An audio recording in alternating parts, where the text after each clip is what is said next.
Hi అండి, ఈరోజు పిల్లలకి స్నాక్ వచ్చేసి ఫ్రెంచ్ ఫ్రైస్ అయితే చేస్తున్నాను. ఎప్పటి నుంచో అడుగుతున్నారు, చేయడం అయితే కుదరట్లేదు.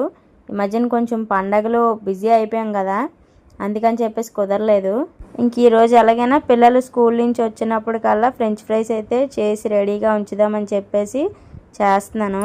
ఫస్ట్ కొంచెం డీప్ ఫ్రైకి అయితే ఆయిల్ పెట్టేసుకున్నాను. ఆయిల్ కొంచెమే వేసుకున్నాను. ఆయిల్ ఎక్కువ వేస్తుంటే ఆయిల్ కొంచెం ఎక్కువ పీల్చేస్తున్నాయి, అందుకే కొంచెమే వేసుకున్నాను. ఆయిల్ కొంచెం హీట్ అయిపోయి ఫ్రెంచ్ ఫ్రైస్ని అందులో వేసి వేయించేసుకోవడమే. వీటిని నేను ఇంట్లో ప్రిపేర్ చేయలేదు, బయట నుంచి తెచ్చేసారు మా హస్బెండ్ అయితే. ఏటో కానీ మా పిల్లలకి బంగాళదుంప కూర వండితే నీరసం వచ్చేద్దట, ఈ ఫ్రెంచ్ ఫ్రైస్ తింటే ఎనర్జీ వచ్చేద్దంట.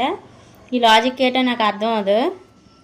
చూడండి ఎలా గెంతులు వేసుకొని తింటున్నారు. అదే కూర వండితే మాత్రం మొహం మాడిపోయిన మసాలా దోశలో పెడతారు నలుగురున.